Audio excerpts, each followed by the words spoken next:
ప్రభువుని ప్రేమించే వ్యక్తులకు శ్రమలు కలిగిన అవి తాత్కాలికములే. సడన్గా ఉచ్చులు, ఉరులు, బలహీనతలు, శోధనలు చుట్టుముట్టవని చెప్పట్లా. పాయింట్ మిస్ అవ్వద్దు సుమా.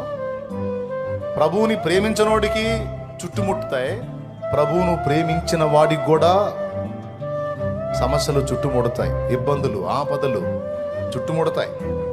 అయితే ఇక్కడ తేడా ఏంటంటే, ఎన్ని చుట్టుముట్టినా, ఉచ్చుల్లాగా, ఉరుల్లాగా, సింహాల్లాగా ఎన్ని చుట్టుముట్టినా అతడు నన్ను ప్రేమించుచున్నాడు, ఆమె నన్ను ప్రేమించుచున్నది గనుక నేను తప్పిస్తా అన్నాడు. ఆపదలు నన్ను వెన్నంటి ఉన్నా, నా కాపరి నీవై నన్నాదుకు